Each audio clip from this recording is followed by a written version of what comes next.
Let's bow our heads and close our eyes as we open this new session of the House.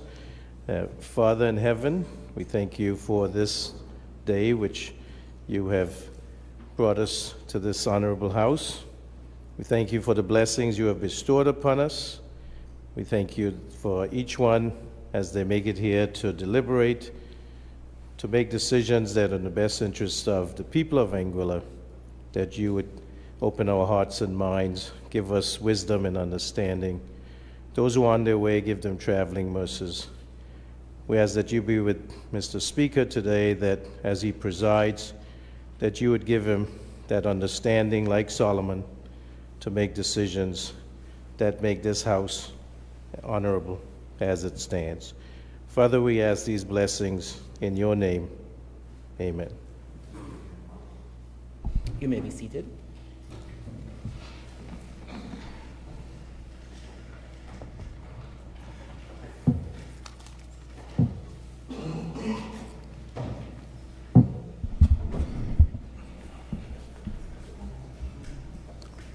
Confirmation of minutes. Minutes of proceedings of the 23rd meeting of the 4th session of the 12th Anguilla House of Assembly.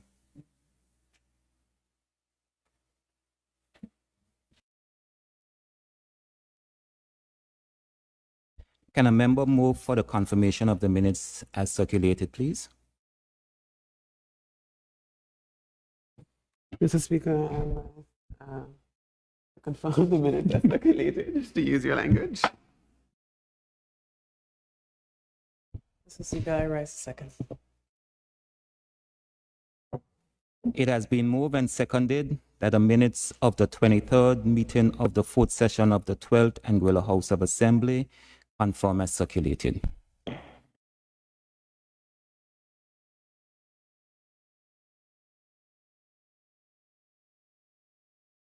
Those in favor? Those against? The ayes have it.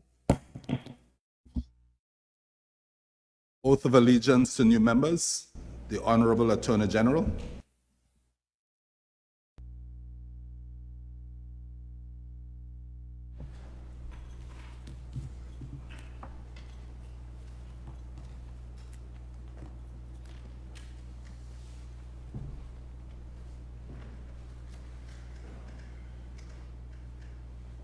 I, Kurt De Freitas, do swear that I will be faithful and bear true allegiance to His Majesty King Charles III, his heirs and successors, according to law. So help me God.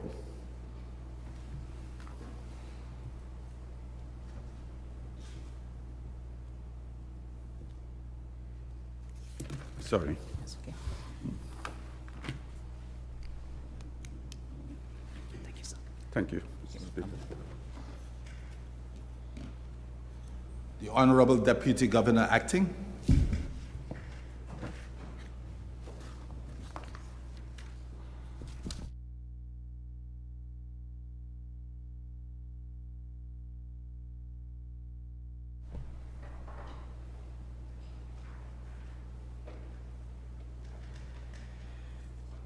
I, Aidan Harrigan, do solemnly and sincerely affirm and declare that I will be faithful and bear true allegiance to His Majesty King Charles III, his heirs and successors, according to law.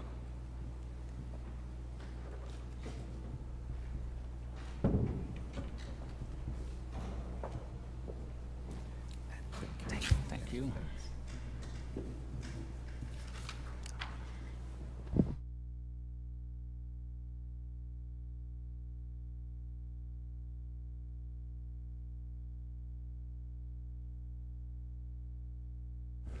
Announcements by the direction of the Speaker.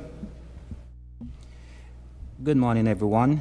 I welcome everyone to this first meeting of the first meeting of this 5th session of the Anguilla House of Assembly. I trust we all had a little break and we are all energized and ready to do the people's business.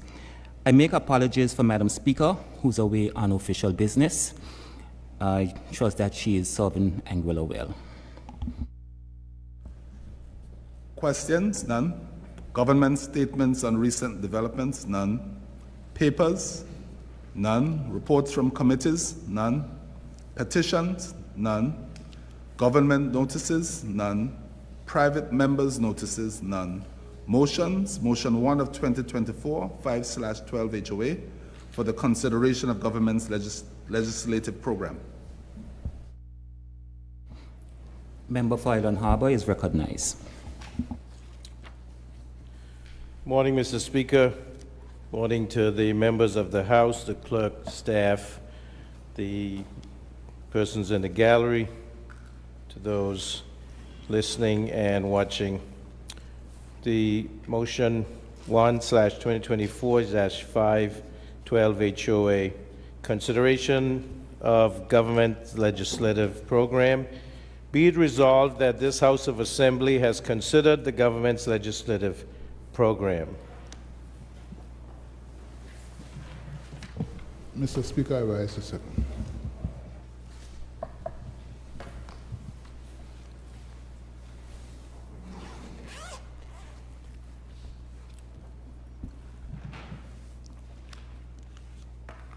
Morning, Mr. Speaker, the members of this honorable House, the clerk and staff of the House, permanent secretaries, other public servants, ladies and gentlemen in the gallery, those listening via radio or watching via social media platforms, to Anguillians everywhere. Welcome and thank you for attending the opening of the 5th session of the 12th Anguilla House of Assembly. A special welcome to the Acting Attorney General, Mr. Kurt De Freitas, who has served Anguilla in the past. I wish to thank Her Excellency Governor Julia Crouch for the proclamation summoning the opening of the House of Assembly today. I hope that we have used this time away from the House to reflect, meet our constituents, listen to the people, and be enlightened and gain new perspectives. I pray that we are revived, refreshed, and rejuvenated. 3 John chapter 1 and verse 2 says, I wish above all things that you may prosper and be in good health.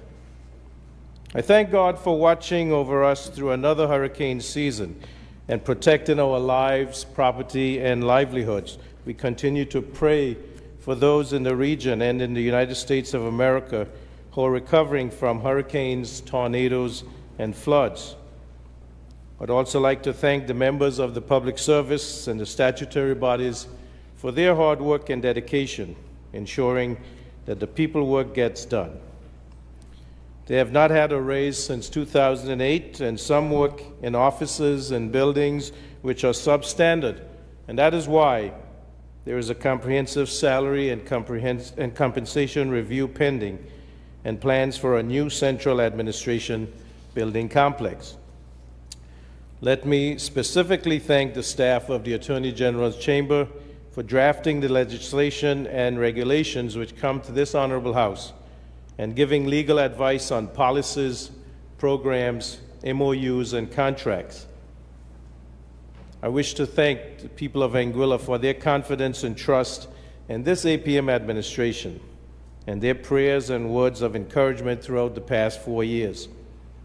Let me also thank those persons who attend the public consultations and those who call or write with questions or comments when draft bills, policies, and reports are discussed or circulated.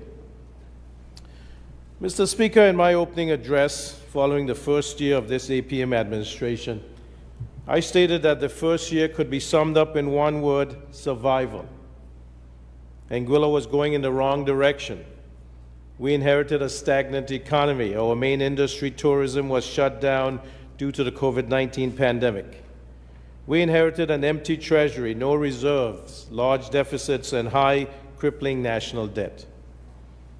I described the second year as one of recovery.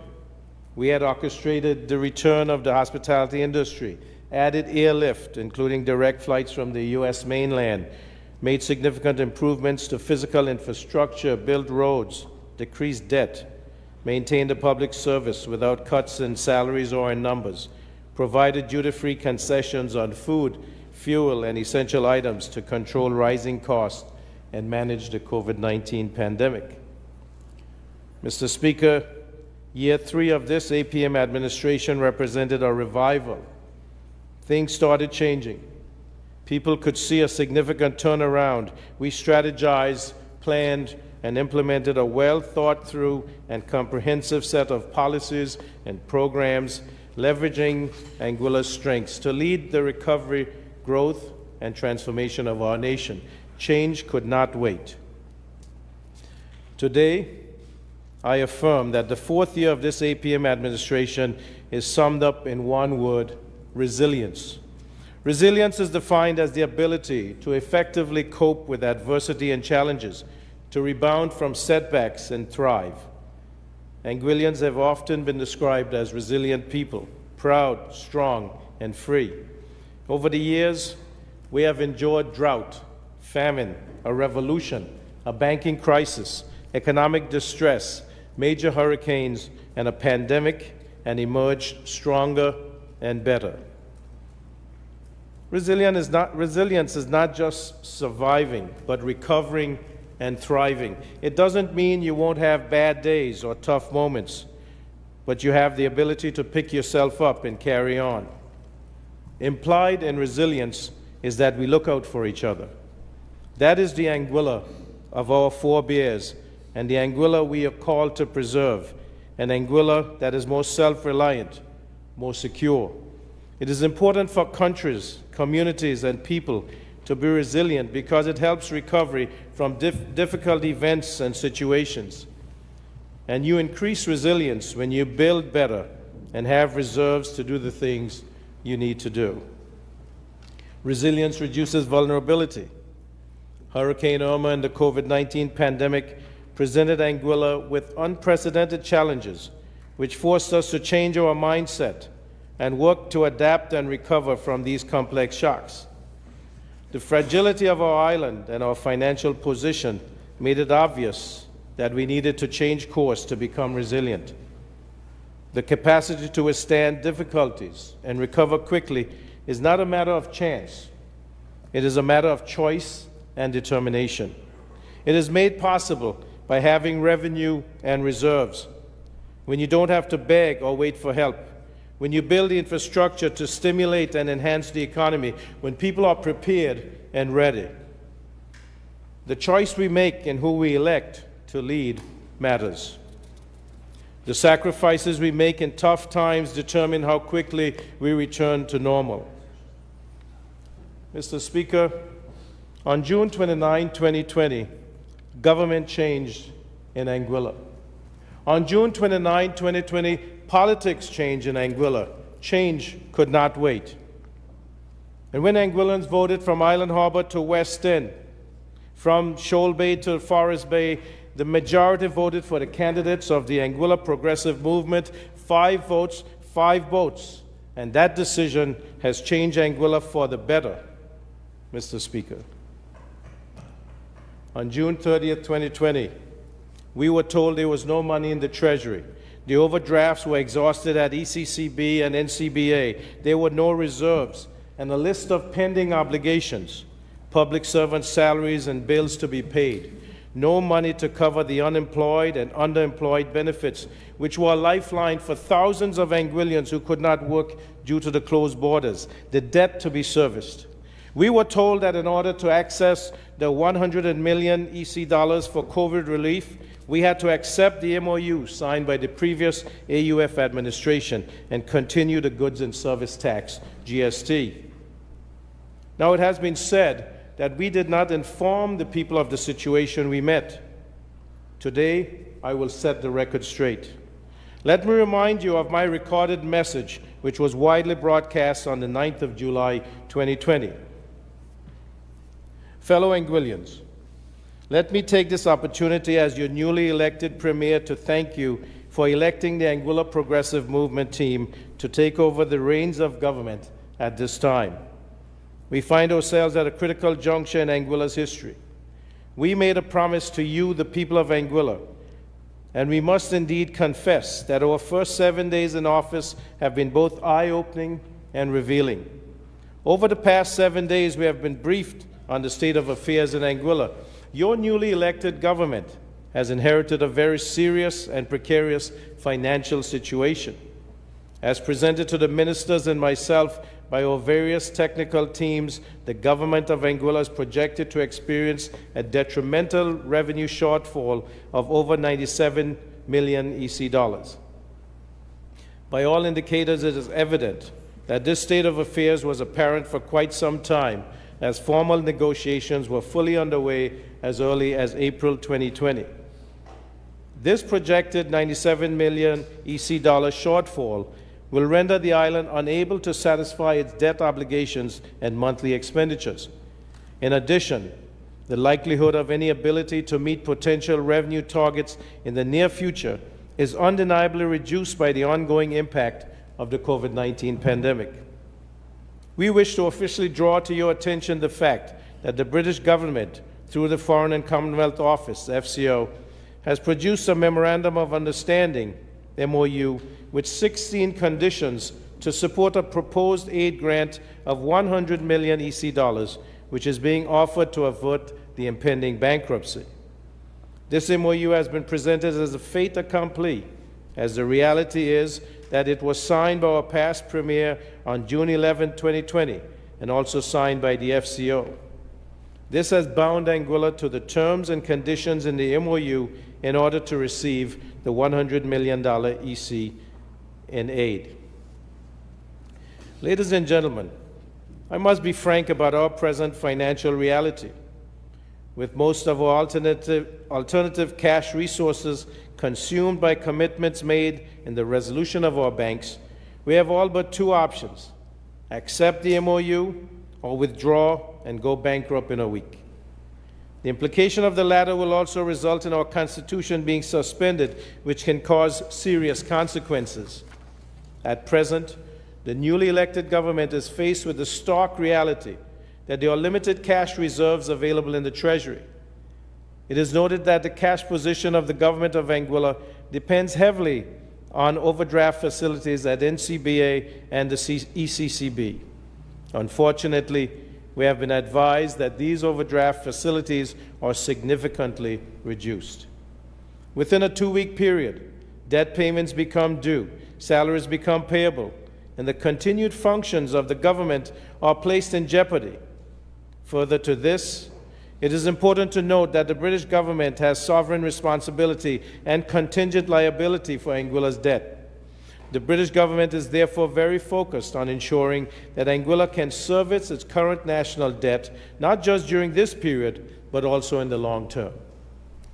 The primary objective of the MOU is to, 1, maintain the government of Anguilla's solvency, 2, support the government of Anguilla to implement policy measures to prevent widespread social hardship and scarring of the economy, 3, ensure that the Health Authority of Anguilla has essential resources for an effective response to COVID-19. 4, ensure the government of Anguilla can sustainably manage debt. And 5, continue to improve the government of Anguilla's public financial management. While we, the newly elected government, are not in agreement with all terms and conditions outlined in the MOU, in light of the foregoing, and to ensure our solvency, and the urgent need to avert further economic scarring and a constitutional crisis, it will be necessary to secure this aid within short order. We intend to continue to engage dialogue with the FCO and the Governor's Office, at which time we'll request the relevant amendments to the MOU that we consider burdensome. Given the time constraints, we are unable to coordinate public forums prior to making claims for the financial assistance. However, we remain committed to keeping you informed as developments arise. We have faced hard times in the past and have overcome. Under your caring APM administration, we are confident that as a resilient people, notwithstanding the present circumstances, we'll rebound together to build an Anguilla reimagined, proud, strong, and free. Fellow Anguillians, you have elected this APM administration in tough times to do a tough job, and by the grace of God and the collaboration of each and every Anguillian, we will execute and succeed. We'll need the commitment of every civil servant as we set out on this journey together. This applies equally to workers in the private sector. This attitude of sacrifice and unity of purpose is essential to getting Anguilla back on firm footing and ensuring sustainable progress. Mr. Speaker, we have come a long way from those dark days in 2020. We have seen the commitment of the public service, the collaboration of the people, and have witnessed the sacrifice of the workers in the private sector, especially the hospitality workers. That is what it took to get us through the COVID pandemic, economic decline, budgetary deficit, and near collapse of our society. All Anguillians, with unity of purpose, doing their part to save this country. We are a resilient people, and God has been good to us. Mr. Speaker, we had a plan before the election, the APM 11-point plan. This included overhauling healthcare, transforming education, enhancing tourism, empowering small business, establishing affordable energy, embracing information and communication technology, optimizing fishing, enhancing food security, human development, improving resilience, and ensuring good governance. We had a team of energized, competent, and compassionate candidates with the ability and passion to move this country forward. We had the power of the people behind us and the potential of Anguilla ahead of us.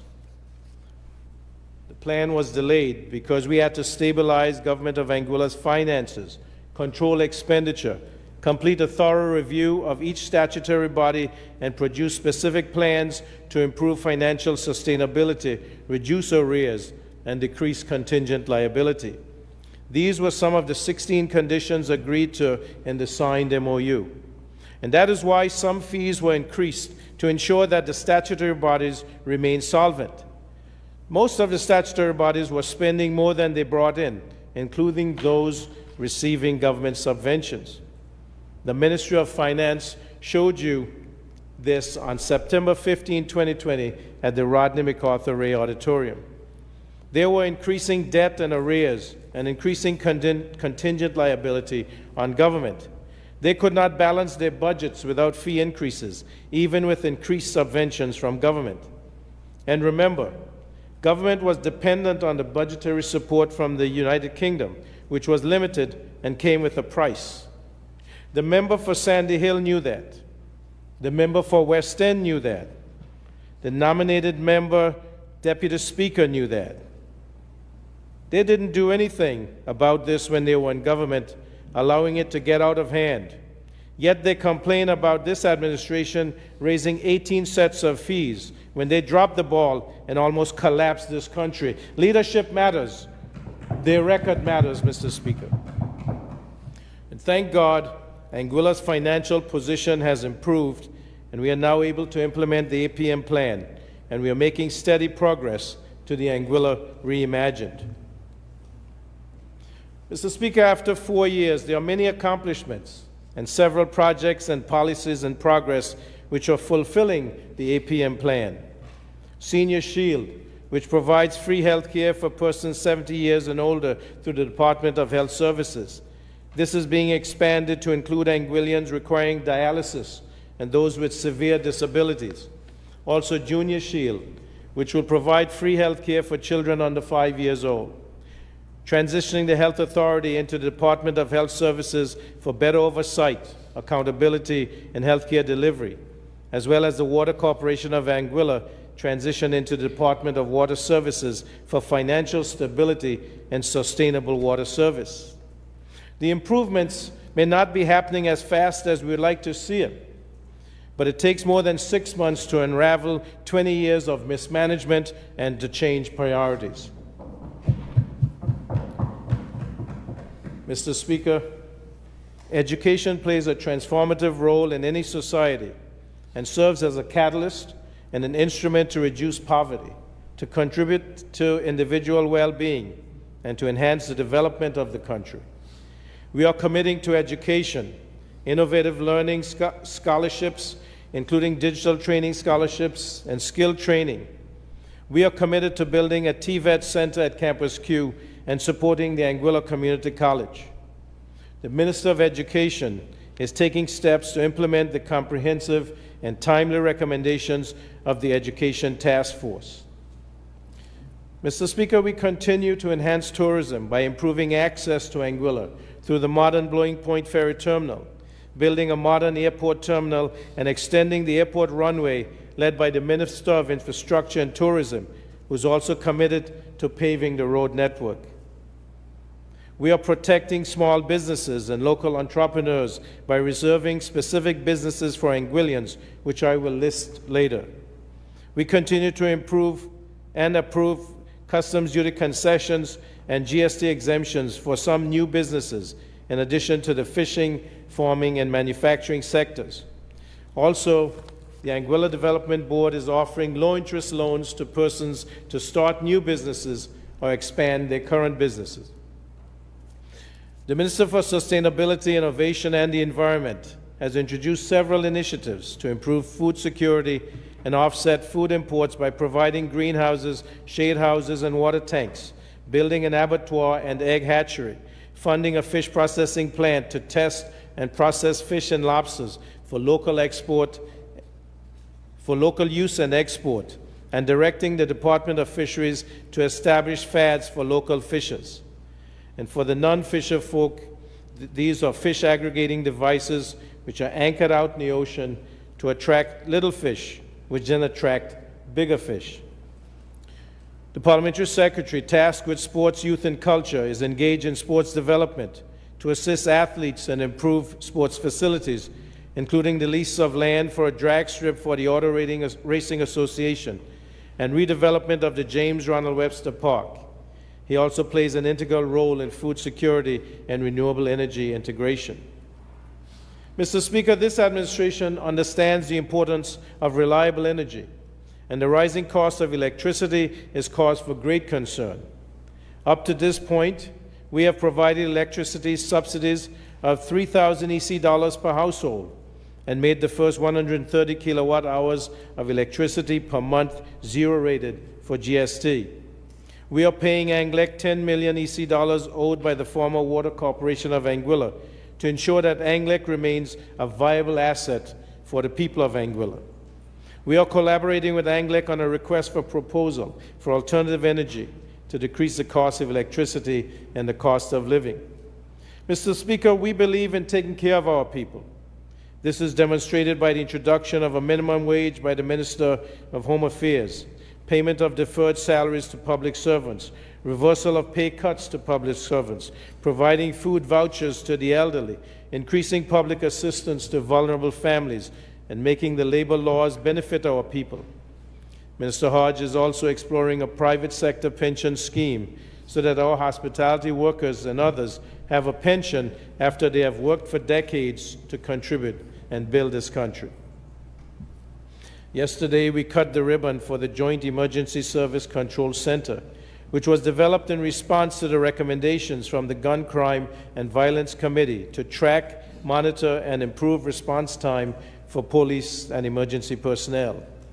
The staff at the center will monitor CCTV cameras throughout the island for crime detection, deterrence, investigation, and crime solving, and respond to medical emergency calls, police, fire, and marine. Funding this center, CCTV, and funding more police officers for the RAPF shows our commitment to keeping our people safe and our island secure.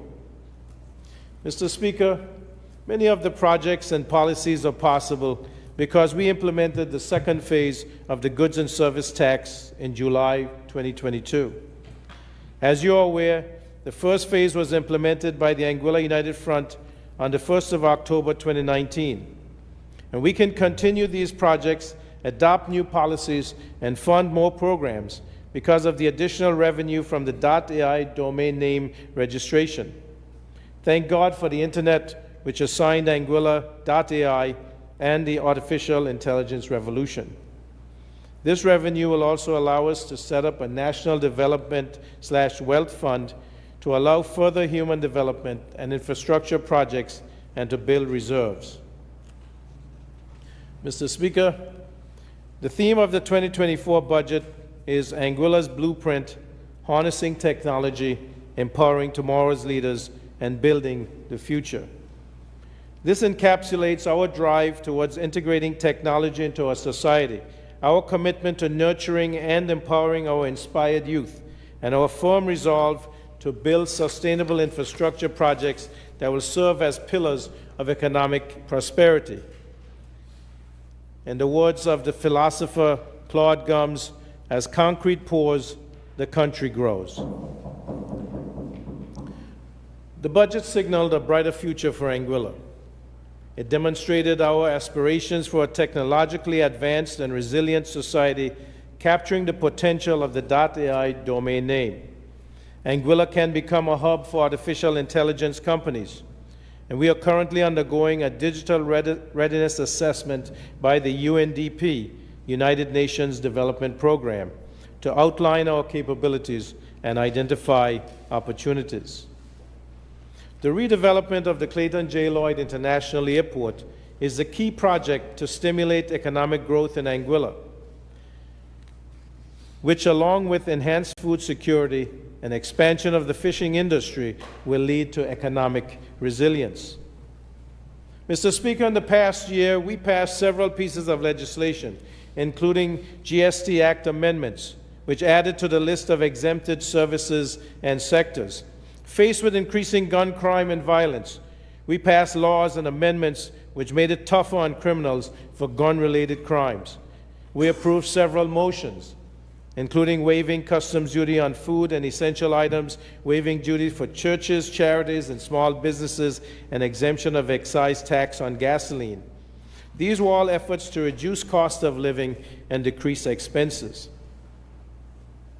Included in the list of legislation approved was the Goods and Service Tax Amendment, which increased exempted services and sectors, reverse cuts in salaries for public servants, the 2009 and 2010 cuts, Stamp Act Amendment, where we continued 2.5% stamp duty for Anguillians buying land, the Child Protection Act, the Budget 2024, which supported education, health, medical treatment overseas, infrastructure.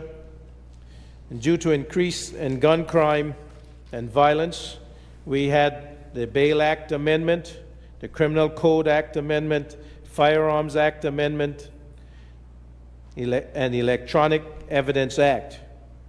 We also had the Property Tax Amendment, where we removed property tax from domestic homes, the Special Economic Zone Act Amendment, the Economic Residency Act Amendment, Department of Health Services Act, Department of Water Services Act. There was also a list of regulations with reserved businesses for Anguillians. These industries included beverage distributorships, car dealerships, fitness trainers, general contractors, ground transportation, including passenger land transport, freight transport such as trucking, heavy equipment, hardware stores, mining and quarrying, office administrative activities, personal service activities, funeral and related activities, photographers, videographers, private security services, rental activities, including vehicle rentals, jet skis, bicycles, ATVs, scooter bikes, supermarket retail and wholesale, tour operators for excursions and tours and travel agencies, warehousing and storage, activities incidental to land and water transportation, cargo handling, waste collection, water collection, treatment and supply, water transportation such as ferry boat services and charter boat services. We also had other regulations, including customs duty exemptions and taxes for local businesses such as fitness centers, restaurants, caterers, electric cars. We removed customs duties and taxes on prescription and non-prescription drugs, medical equipment and supplies, financial services enactments to support the financial services industry, the minimum wage order, GST regulations, maximum fuel price on gasoline. And this, Mr. Speaker, analysis shows that the price of gasoline at the pump is $5 to $7 per gallon, less than it would have been without these maximum fuel price orders. So when we bring in price control on food, Mr. Speaker, we should see a significant decrease in the cost of food items, especially when we will be expanding the list of food items that are GST zero rated. In fact, all food items except for alcohol and candy will be zero rated. And we should see a significant decrease.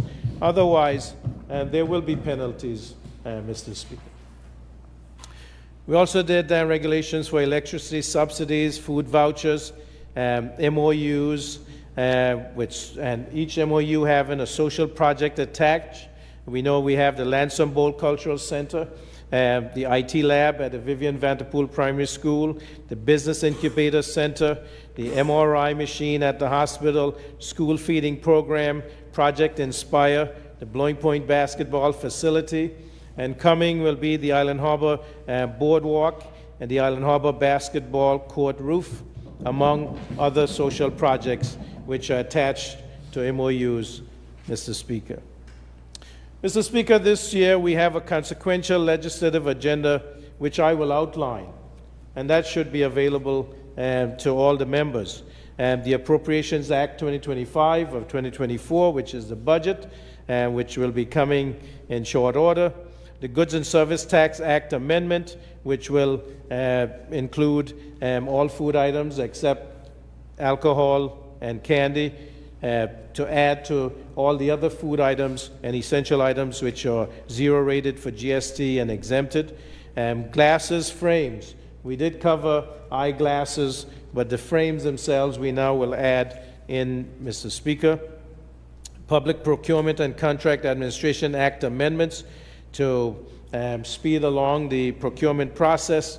Inland Revenue Department Penalty Waiver Committee Act, which will allow the Commissioner, the Inland Revenue Controller, and his committee to be able to waive certain penalties. Consumer Protection Act, which will include the price control legislation I mentioned earlier. Electricity Act Amendment Bill and Regulations, which will allow for renewable energy and transitions to alternative energy sources. The Festivals Commission Act, and the Child Justice Act Amendment, rehabilitation of offenders, and for expunging of records for those with nonviolent crimes. Immigration and Passport Act 2000 Amendment, Labor Relations Act amendments covering layoffs, service charge, leave, change in terms and conditions of employment, overtime pay. The Advanced Passenger Information System, or APIS Act, the Advanced Cargo Information System, ACIS Act, work permit fees for training of workers fund regulations. And this is where the Minister for Home Affairs will take a portion of the fees paid for work permits to train workers through the Anguilla Community College. And this is already catered for in the fees and just needs to be regulated. And the legislation passed to allow that fund to be set up. The Jet Ski Prohibition Act, policy, legislation, and regulations. This will reintroduce jet skis to Anguilla, and revision of the Roads Act Amendment Bill, which will cover child seats, seat belts, and others which the minister will bring to this House. The Tobacco Control Act to limit the use of tobacco in public spaces. Financial Administration and Audit Act amendments. Prison regulations, the Disciplinary Code, Electronic Monitoring Act amendments, and this will cause amendments to be made to the Bail Act, the Parole of Prisoners Act, the Probations Act, Police Amendment Act, Police Disciplinary Regulations, Parliamentary Service Commission Act, which I know, Madam Speaker, and the clerk are very intent on getting this to the House. Mr. Speaker, this legislative agenda is in keeping with our vision for Anguilla, and it touches on many areas: economic development, sustainable growth, climate change, security, and safety, which are important to us as a small country. Our vision for Anguilla stated that the Anguilla Progressive Movement understands that enhancing the foundation of a great society means investing more in its people and empowering them to take ownership of their own destiny. Our people will be so empowered through training, improving our education system, placing greater emphasis on technical skill training, and through programs that encourage ownership and investment, as well as through a focus on their well-being by instituting a wellness concept and improving the quality of health care. Our people must be the prime owners of our resources, land and marine. We shall seek to build a robust and viable economy based on the smart and prudent management of our resources and through implementing policies that encourage local entrepreneurship. At the center of reducing unemployment and improving earnings will be the expansion of these services sector to include a new focus on medical and sports tourism and the development of the arts and the entertainment industry that seeks to export the talent of our young people globally. We are determined to let our society be judged the same way all great societies are judged, by the way it takes care of its very young and its elderly. We shall set out to build not just another society, but a just, fair, and flourishing society, a new Anguilla. Mr. Speaker, our medium-term economic and fiscal plan strategy is to promote resilient and sustainable growth, ensuring the growth is inclusive to improve the standard of living for the people of Anguilla. The MTEF expands investment in essential services such as health, education, family care, and public safety. It promotes capital spending in infrastructure that drives economic growth sustainably, such as the airport development, and that restores an essential service such as the water network. It is known that 80% of the water that we pay to produce is leaking into the ground, and it will cost 80 million EC dollars to repair the pipes. We have asked the UK to assist, but we have to be ready to help ourselves. The 6 broad priority areas for the next year include: 1, boosting economic growth through progressive labor, immigration, and land reforms; 2, supporting young people through education, sports, and investments in the creative industries; 3, investing in specialty healthcare services inclusive of mental health; 4, ensuring food security by investing in production infrastructure; 5, improving revenue generation through harnessing the potential of the .ai domain name registration and other digital opportunities; and 6, investing in port development, hospital development, administrative buildings, road and water networks. Some of the policies and programs for the future include our goals to improve health outcomes, make health care more affordable, provide access to quality health care, diagnose and treat mental health disease, reduce potential for transmission of communicable diseases, the Senior Shield, the Junior Shield, dialysis and disabled patients, national health insurance, recruiting a psychiatrist, cardiologist, orthopedic surgeon, and a general surgeon. And in the future, we intend to recruit a neurologist, urologist, and oncologist, and add another pediatrician and an obstetrician gynecologist, so there is more than one, to increase collaboration and decrease burnout. And we are currently in discussions with a developer to build a state-of-the-art hospital.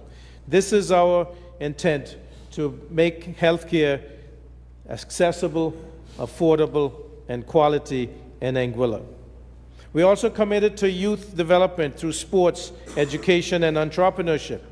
The introduction of the Business Incubator Program through Innovate Anguilla, and enhancing the Get Set program through the Anguilla Youth Business Foundation. Mr. Speaker, I stated earlier that the capacity to withstand difficulties and recover quickly is not a matter of chance.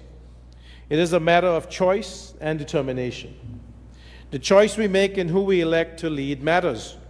The sacrifices we make in tough times determine how quickly we return to normal.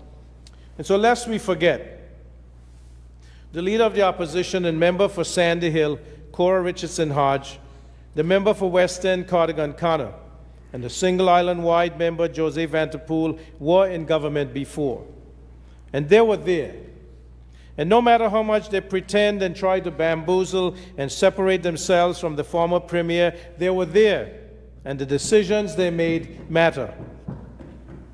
In 2017, they tried to sell the government shares in Anglec to a foreign company. They were there.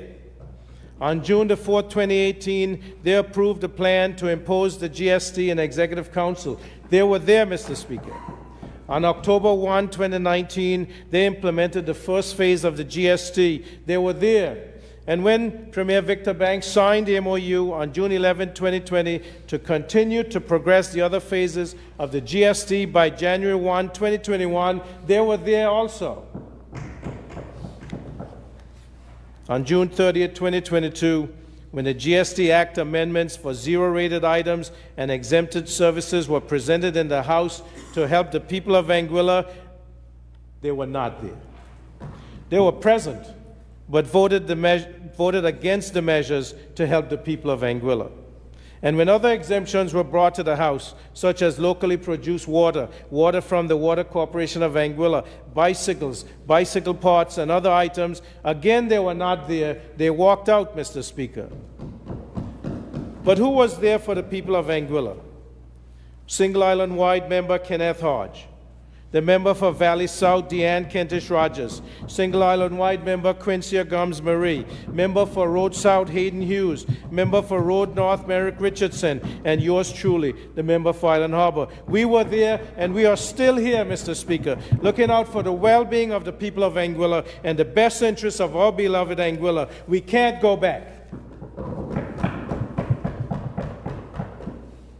And so when the AUF comes to you and say that they have to stop your senior shield because of the deficit caused by the GST relief plan, you should say in Harold's voice, "You come." Or when they come and say to stop the airport development because they think the people's money should not be tied up in concrete, you say in Harold's voice, "You come." Or they come and say we should diversify completely away from tourism and crash the economy, in Harold's voice, "You come." The AUF GST relief plan is an illusion, maybe even a delusion. So I got news for you. They could meet a full treasury, but the AUF would leave it empty like they did in 2010 and 2020. So when they come, you should say in Harold's voice, "You come." I give credit to artist Jack Shakespeare. Mr. Speaker, we have faced many hardships and survived. Anguilla was on its knees. Our economy was on life support, but we recovered. We have sacrificed much. Our people have endured hardship, but we are in the midst of a revival. Anguilla is on the rebound. No longer cash-strapped and debt-ridden, we are building resilience. And while we have every reason to be confident, we have no time to be complacent. We are all in this together. It is up to us to embrace this transformative leadership and experience, which has brought us from survival through recovery and revival to resilience. Mr. Speaker, change takes a long time, but it does happen. None of this happens overnight. And there are plenty of entrenched interests who want to protect the status quo, either to enrich themselves or keep the corruption hidden, maybe both. Reverend Martin Luther King Jr. reminds us that the arc of the moral universe is long, but it bends towards justice. Together, we make change happen. And we live in a time of extraordinary change, change that is reshaping the way we live, the way we work, the way we teach, the way we learn. Change that promises better access, quality health care, safer communities, economic growth. Change that broadens opportunity. Change that has made us hopeful, if not better. Change that could not wait. And we can't go back. Our goal has been a growing economy that works better for everybody. We have made progress, but we need to make more. There are some Anguillians who have not benefited as much as others, and we have to look out for them. So it is fair to ask, How do we give everyone a fair shot at opportunity in this new economy? How do we make technology work for us? How do we keep Anguilla safe? How can we make our politics reflect the best in us, not the worst? When policy is enacted into law, what does that mean in real life? What does that mean to you? How does that help you and make your life better? It is also fair to ask, how are you taking advantage of this opportunity economy? How are you positioning yourself to benefit from this change? There are those who tell us to fear the future, to slam the brakes on change. They say, what's the rush? They stifle the ambitions and aspirations of our youth. They squash the desires of those Anguillians who desire to return to a progressive home. For all the challenges we face, the truth is that we are better poised to seize the future than most of the other islands in the Caribbean. We made change work, extending Anguilla's promise to the next frontier, progressive, bold change, ensuring prosperity and economic security for years to come. We have recovered from economic crisis. We are paying down our national debt. We know that progress is not inevitable. It is a result of tough choices, choices we make together. Mr. Speaker, we will come to this honorable House time and time again to defend policies and make laws which will affect the lives of the people of Anguilla. But I know that these will be well thought out, with care and compassion, with the well-being of the people foremost in our minds and the best interests of Anguilla in our hearts. In all this, we must preserve our democracy. Democracy withers when only the loudest voices get all the attention. It breaks down when the average person feels their voice doesn't matter. And then we know there's a lot of misinformation, disinformation, and deliberate, bold-faced lies being told. We must seek more cooperation and collaboration. We must elevate debate and restore trust. In his book, Revolutionary Leader, the Honorable James Ronald Webster wrote, "Change is a turning point that contains both dangers and opportunities. The people of Anguilla elected leaders that have the capabilities and skills to represent their best interests, to avoid pitfalls and seize opportunities. Let us reflect on where we have come from and where we are. Let us rejoice over the good things we have accomplished with the limited resources we have." Mr. Speaker, I am proud of the resilient people of Anguilla and the resilience of this country. And in the words of the father of the nation, Anguillians must maintain self-respect and dignity, be patient, be loyal, be respectful, be reverent, but never retreat or surrender when the cause is just. May God bless you, and may God continue to bless Anguilla. Thank you, Mr. Speaker.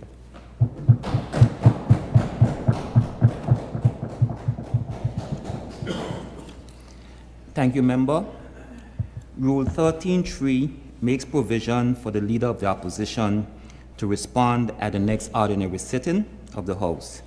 So at this point, we'll adjourn debate until then.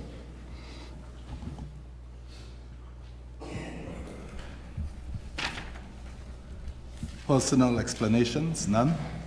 Other business, government business, none.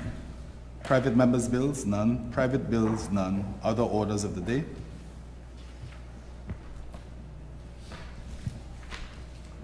Adjournment.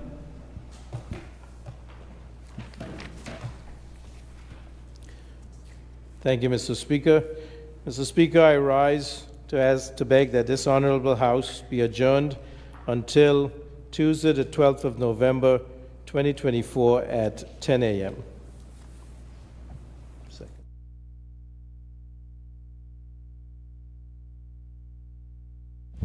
Mr. Speaker, I rise to second. We move that this honorable House be adjourned on 12th November 2024. Those in favor, say aye.